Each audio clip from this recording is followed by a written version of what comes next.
Week 8 of the NFL season is here. Fantasy football starts and sits really start to hot up because, Ed, we have a boatload of bye weeks this week. It's the most we're going to have. So 6 bye weeks, 6 teams on bye this week. The Cardinals, the Lions, the Jaguars, the Raiders, the Rams, and the Seahawks. Some big names out. Amon-Ra St. Brown, Jahmyr Gibbs, JSN, and Jared Goff as well. Any week without 6 quarterbacks, handful of top players, and a pool of kind of weekly startable options at flex are going to make starts and sits tricky. Let's be honest. We are without this week 3 top 12 quarterbacks, 6 top 24 running backs, 5 top 24 wide receivers, and 3 top 12 tight ends. But should we have a really good go anyway at suggesting some players we will be starting and sitting? I mean, the starts, any player whose name you recognise in some rosters might make sense. Sits will be a little bit trickier. So, Bo Nix versus the Cowboys. This is Route 1 starting option. So, Bo Nix just had a career game. Cowboys give it the most fantasy points per game to quarterbacks. Bo Nix is only started at the time of recording in 58% of leagues. That should be 100% this week. That seems quite easy, doesn't it? Cortland Sutton, you're going to be starting because he's the wide receiver. Marvin Mims is also in contention for me this week. Chances are if you're without some wide receivers who've been hit by injuries and bye weeks, you're going to be plugging him into a flex spot or maybe even wide receiver 2 spot and hoping for a good performance. And as above, we know that Conor Mims has been inconsistent, but wide receiver rooms average 40 plus points against Dallas. So Mims figures to have flex value this week, I think.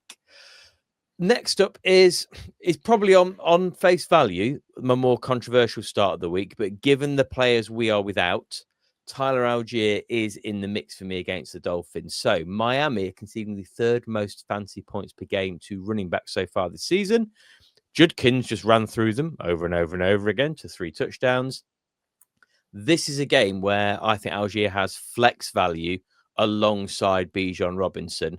And if you are plugging in whoever you can get into your flex box or your RB2 slot, I think Algier has a route to being successful this week. Would you agree? I have an irrational dislike towards Tyler Algier. I think he is in fancy gremlin territory for me. Oh, he is.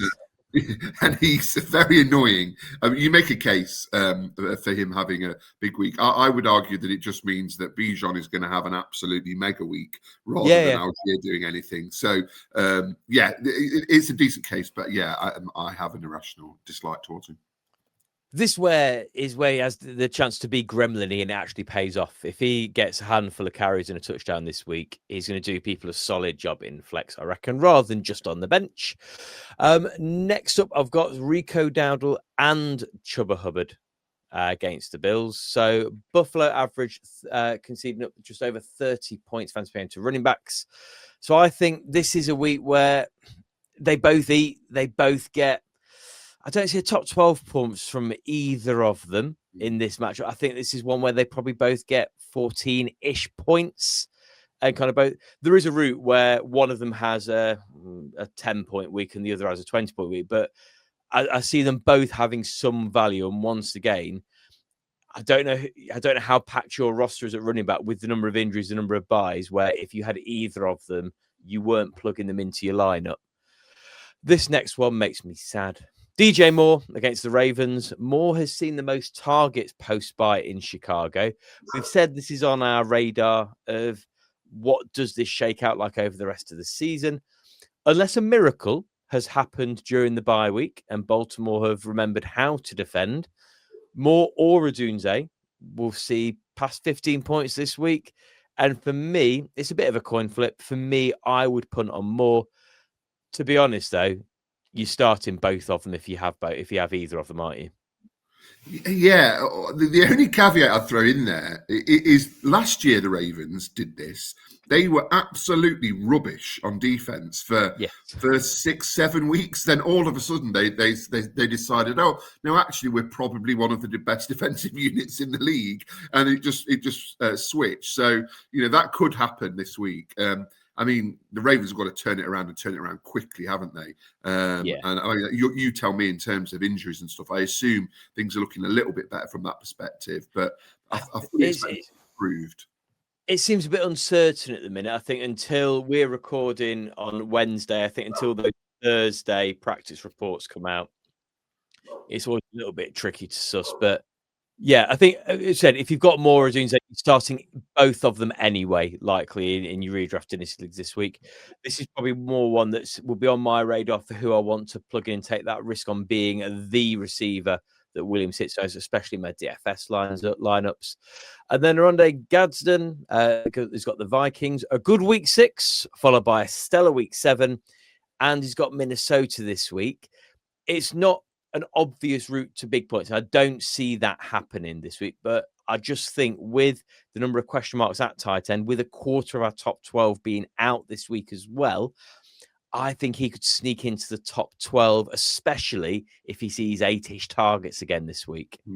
Agreed. Anyone there that you disagree with, or any other players that are in the mix for you this week? No, I just agree. It's difficult this week, isn't there? There are very few players who you're going to have the luxury of deciding between this week. You're just going to be forced to start players pretty much. Please do take a moment to give us a subscribe, a like, and a share for our starts and sits each week, our heroes and zeros in our weekly review shows, and our streaming options on a Friday with DFS coming on a Saturday as well. We move on to the sits. So, as we've said, you may have no choice but to start these players this week. So this is just if you can make a decision around them, I'd be thinking about it.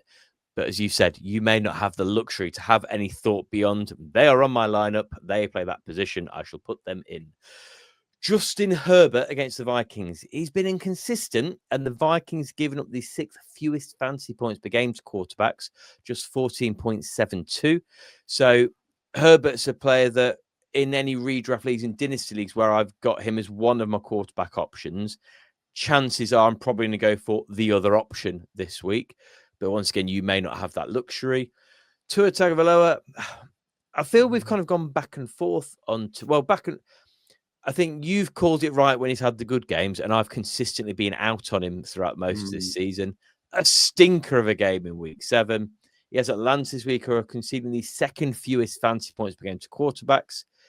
It would not even cross my mind to start him this week, and there are some players potentially available. That's what I would rather start than Tua at this point. But I say you may not have much of a choice. Yeah, I think I'm with you now, Mark. I'm completely out on Tua. I wonder long term whether Miami will have to be as well. It'll be interesting to see what happens if and when their coach goes. But yeah, I mean, like for example, Andy Dalton is somebody who I'd probably quite happily start ahead of Tua this week because Tua just looks so bad last week. I'm going to mention a player a little bit later on who I said last week, if you are considering starting him, you have our best wishes, but I would be considering starting over Tua this week, so I'll mention him later on. 49ers wide receivers. It's hard to pick at the minute anyway. They've been so injury ravaged. We've not known. Matt Jones has done a decent job. We're not always sure who's going to be there. Kittle did nothing last week, but hopefully having a bit of a workload this week. CMC catching everything that goes through the air in San Francisco as well. But secondly, the Texans have only allowed 27.18 fantasy points going to wide receivers. So with that being more likely to be spread across the receiving options here, Pearsall, Bourne, Jennings, I'd be concerned. I'd be happier thinking they're all going to get about 6-7 points each than any one of them giving you any real value. But once again, you may well be in a situation where you have to plug it in and just hope you have the player that gets some catches rostered in your lineup. A player that has been a start of the week for us at times, but this week isn't for me. That's Zach Ertz. He's been up and down. And the Chiefs have been solid to tight ends, allowing only 9 fantasy points per game to tight ends. This is one that I think actually, regardless of him being less than kind of desirable to be starting in this matchup, I can't imagine many teams having the luxury of sitting him. Yeah, definitely. But if you could, I would. Another thing to throw into the mix is that just as we record, Jaden Daniels has been declared out, so he'll be taking the ball from Marcus Mariota. Interestingly, in the 2 games that Mariota started, where he did very well weeks 3 and 4, those were Zach Ertz's worst 2 weeks of the season. He only got about 6 points in each week. So that's something else to consider as well. But like you say, you may well be forced to start him. Next up, Ramondre Stevenson. Picture on the screen is him about to drop a ball, something he is excellent at doing. Cleveland have been decent against running backs all season, giving up the fewest fantasy points per game and only 3 touchdowns to running backs so far through 7 games. If you can, look elsewhere if you have Ramondre Stevenson this week. And if we think about benching Ramondre Stevenson, this is not the week to hope for the Travion Henderson breakout. I hate to break it to everyone, including myself, on that. And then we don't usually have any defensive sits of the week, but the reason I put the Packers on there is because they are currently in 75% of leagues as starting defenses, despite being defense 28 on the season so far. Pittsburgh, who they've got this week, look to be clicking on offense as well. So the only logical thing, drop them this week, stream your defenses. I'm stealing your catchphrase, Ed. I know you'll be rolling that one out on Friday. Before we move on, though, to Ed's Game of the Week, please do take a moment to subscribe, like, and give us a share as well. That way you'll get to see our start sits, our heroes and zeros each week. But Ed, without further ado, should we move on to a game that we will be hoping to start a number of players, possibly one that is certainly of interest this week? Yeah, I mean, looking down the slate, I found this quite an interesting matchup, actually. Not a team, couple of teams that play each other very often, as you can see from the image on the screen. Mr. Cam Newton was involved last time they played each other in the regular season. But yeah, fascinating matchup. You've got the 4-2 Bills taking on the 4-3 Panthers. The Bills have not looked as all-conquering as some expected them to be, but I'd say they're still big favourites in this matchup, and they'll be pretty fresh coming off their Week 7 bye. Panthers, very interesting. I mean, I'm not really sure how they've got to 4 wins, but they are on 4 wins nonetheless. Bryce Young is struggling. I think they've been helped by their defense, who at times have played some lights out football. But yeah, I think it's interesting to see that both of these teams are on 4 wins. Let's have a look at the players who we've got locked in for the Bills. Josh Allen, obviously. James Cook, I know he had a couple of quiet weeks before the bye. And the Panthers are solid against the running back, but I still think he'll get the carries to be fantasy relevant. For the Panthers, there's probably only one player that I'd sneak into this category, and that's Tech McMillan. He'll benefit from having that calm experience of playing with Andy Dalton as he will this week. He is the team's top target, but he has struggled the last couple of weeks, averaging just 3 receptions. So a bit of a caveat there. If we move into could pay off, right, the Bills receivers, Khalil Shakir and Keon Coleman, they're always in this category for me. Is there one that sneaks ahead for you this week, or do you think it's just a lottery as it always is? Yeah, I think I can't imagine ever having a roster where I have both of them. So you just hopefully plug in whichever one you've got and cross your fingers. Yeah, I mean, Shakir's a bit more consistent. I think Coleman probably has a higher ceiling, although he's only proved that once in Week 1. The Panthers are conceding the 3rd fewest fantasy points per game to wide receivers, so I'd be aware of that. Also, if he suits up, then I'd be fairly confident plugging Dalton Kincaid in at tight end. He's tight end 6 on fantasy points per game this season, so having a very good season. The Panthers, we spoke about Rico Dowdle and Chuba Hubbard earlier. They shared the workload against the Jets, and they'll do the same again in Week 8. The Bills are giving up the 6th most fantasy points per game to running backs. I just think when both are playing, it does dilute the scores. But I think what you said earlier is probably fair. They're probably both looking to get into the teens this week, which might be enough. You're likely to have to start both. Xavier Legette is probably someone you're going to have to start. Is he going to be wide receiver 8 again? Probably not.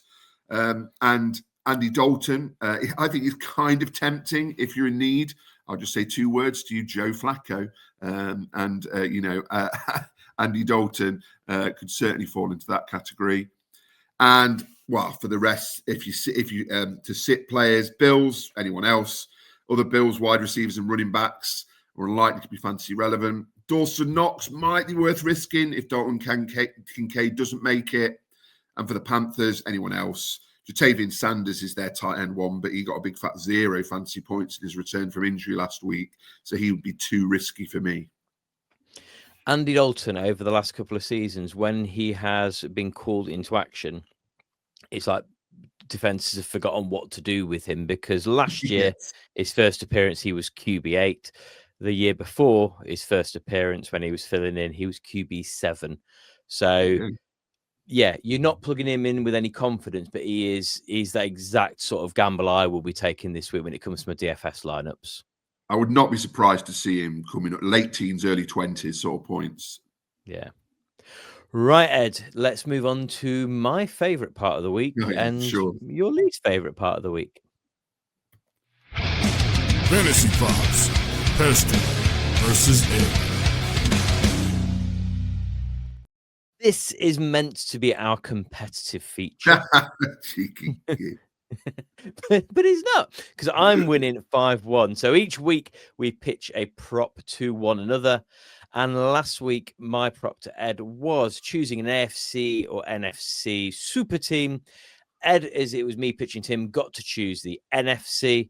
I was left with the AFC. I would have gone for, out of choosing the two teams, I would have chosen your team. Yeah, I can't really regret my choice, or all my choices, to be honest.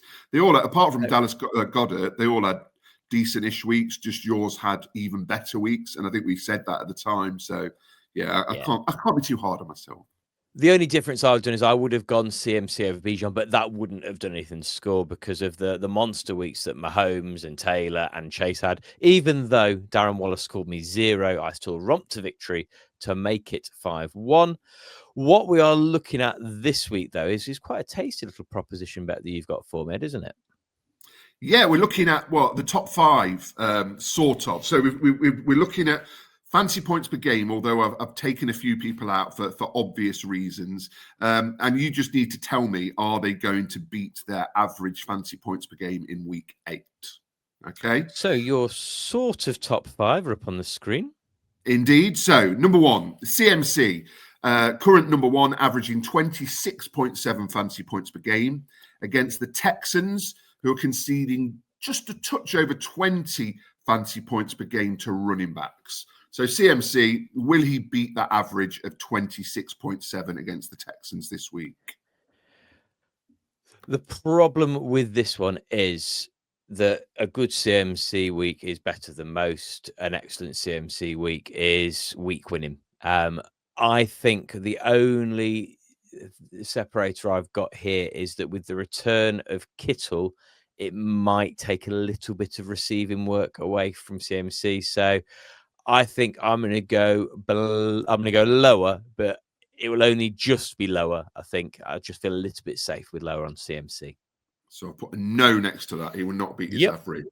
Okay. He hasn't had a lot of his work has come from receiving this year, hasn't it? So also his rushing work. Next up, JT, who's exploded over the last few weeks, averaging 25.6 fantasy points per game. He has the Titans this week, who are conceding 26.71 fantasy points per game to running backs, which is the 5th worst in the league. So will JT beat his average of 25.6? Yeah, I see that happening. I think the fact that the Titans' average points against is higher than that, and Taylor is better than most running backs, I see him going over that this week. Fair. Yeah, I think I'm probably with you so far. And third is Mr. Mahomes having a wonderful season after so many people counted him out from a fantasy perspective. He's averaging 25 points, fantasy points per game. He has the Commanders this week, who are conceding a touch under 20 fantasy points per game to quarterbacks, which is the 6th worst in the league. So will Mahomes beat his very impressive average of 25? So the reason I'm going for my choice here is it's the Commanders' offense rather than defense. I think with Mariota under center this week, they're likely to spend more time on defense than they are offense. So I'm going to go that Mahomes will go over that, but I think it will only just be over. I think also that connection back with Rashee Rice last week, unfortunately, it's frightening. Indeed, yeah, it is a worry for the AFC, isn't it? We really don't want to see the Chiefs back in the Super Bowl.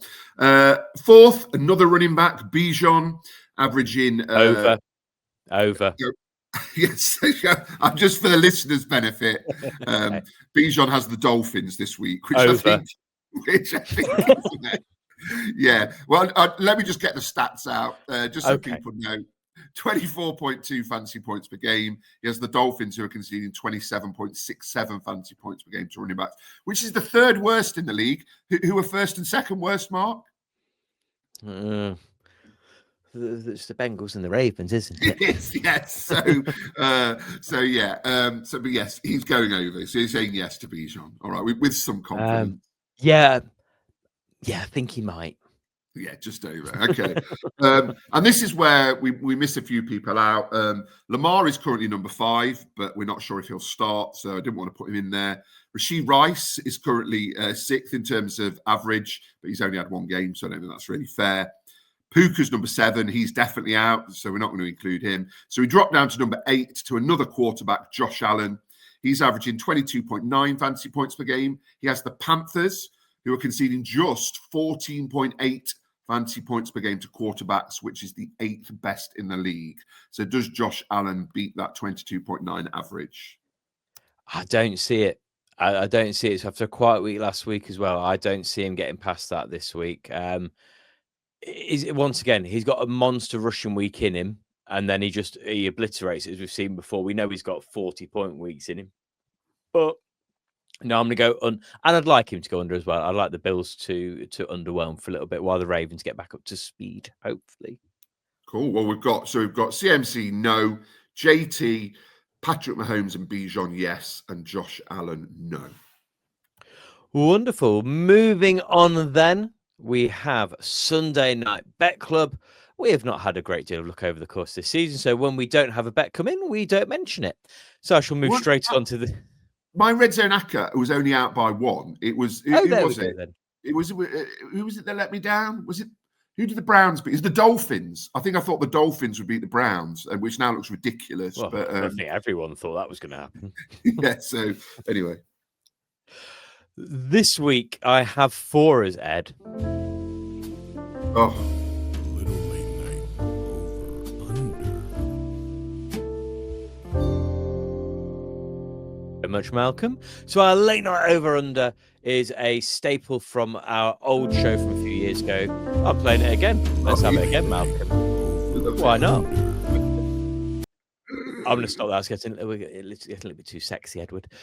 Week 8 bet slip then is our late over. And so we are looking at the late slate on Red Zone. I've thrown in the latest game as well as Packers Steelers, just to make sure I've got 4 rounded out. The odds for this, because it is a 50-50, is 1.90 for each one. So it comes in just a shade over 13.00 in total. But what I am looking at then is Buccaneers v Saints, a line of 46.5. Those of you not familiar to over under betting, that is basically the combined score of both teams and whether we think they will go over or under. The reason it's a half is so you can't get it bang on and let the bookies take everything from that point. So I'm going under the 46.5. Tampa Bay are averaging 25.7 points so far this season per game. It's the Saints, 19.7, amongst the lowest. I think with Evans out, Tampa weren't looking on top form last week, and I don't see the Saints marching onto a huge points total either. So I think I'm going under on that one. Next one, Cowboys Broncos. I'm quite confident on this going the over. So the line of 47.5 is a high line, but the Cowboys are averaging 36 points per game. The Broncos averaging 23.3 points per game. I don't think we're going to see Denver having dominant offensive performances every single week, but the Dallas defense are absolutely rubbish.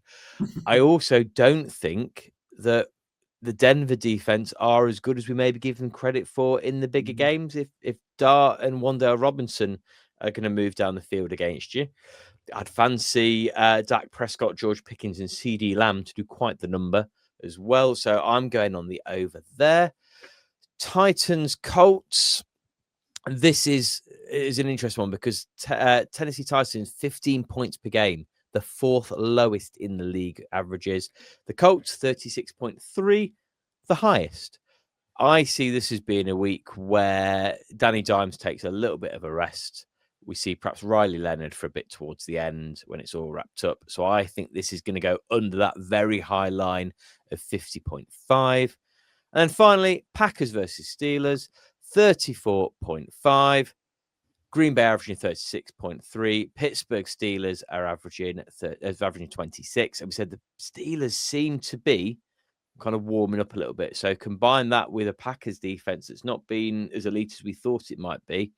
I see them going over that line of 44.5 this week. Any of those you go the other side? No, I think I'm with you on all of those. Yeah, 100%. I think, I think you should go and cash it in now. Okay, I'll go and put a couple of grand on it. Amazing. Thank you for your support, Edward. Finally, then, let's have a look at Thursday Night Football. So we're going to give you our players that we think we've got locked in, could pay off, and the ones that we're sitting as well. So a game I'm really looking forward to, actually, Thursday Night Football. I think that loads of fantasy valuable players in there. You're going to be starting players across the board on both teams here with so many others out. But the ones that I would say are locked in, I'm confident with. Jefferson, Addison, and Mason. No, Mason's not been hitting the big numbers, but I don't see a roster where you've got the luxury of not starting him this week. All Chargers given it the 8th most fantasy points per game for running back as well. So Mason is locked in for me this week. Chargers, it's only Rondé Gadsden that I'm kind of happy definitely starting. I'm not expecting that 29.20 points week. Again, we said that earlier, but I think he's going to get you between tight end 8 and 12, especially if he gets those targets, as I said earlier.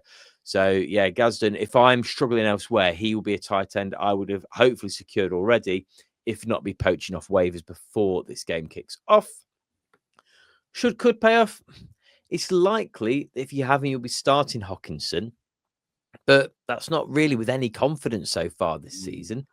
My question, Ed, if you had Hockenson and Gadsden was available on waves or you'd picked him up, who would you start this week? I'd probably be leaning towards Gadsden, to be honest, because, Hawkinson's had 1 or 2 maybe fancy relevant weeks. He's just struggling for receptions. I think he might have had 1 touchdown this season. So, yeah, I know their kind of quarterback situation has been a bit up and down, and that's not helped. But yeah, I think Gadsden's shown some consistency over the last couple of weeks. So I'd probably go for him. And that would have been a question that would have been a stupid question. Yeah, well, it would have been who's Gadsden would have been the question that starts for most people. Chargers, given the number of wide receivers unavailable for selection this week, you'll be starting McConkey, Johnson, and Allen. Let's be honest. But the Vikings given it the 4th fewest fantasy points per game to wide receivers. So chances are one will be an absolute bust.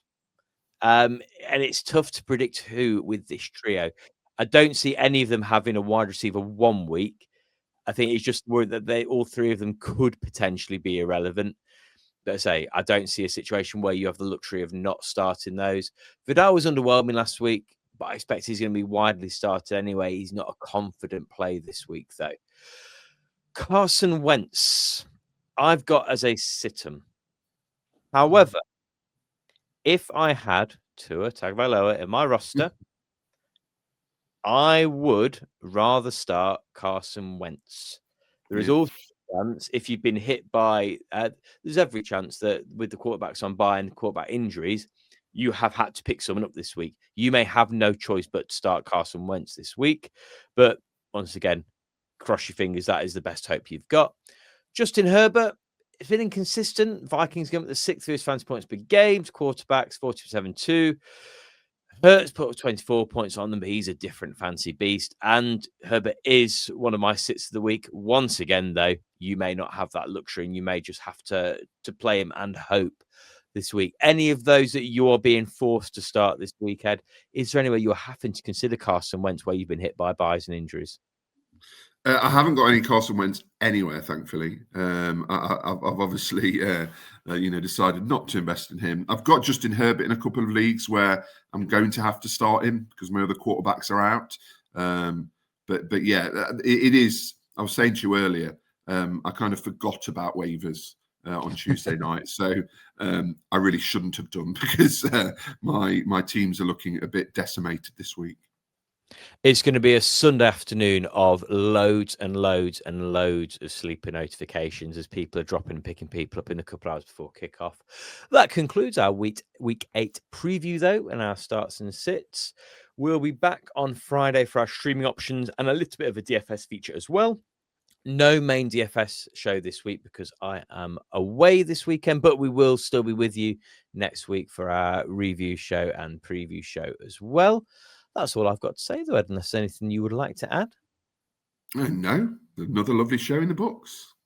Wonderful. So all that remains to be said is, as always, Malcolm, take us home. You have been listening to the team from TH Fantasy Football. For more content, follow TH_fantasy_NFL on Twitter and Instagram.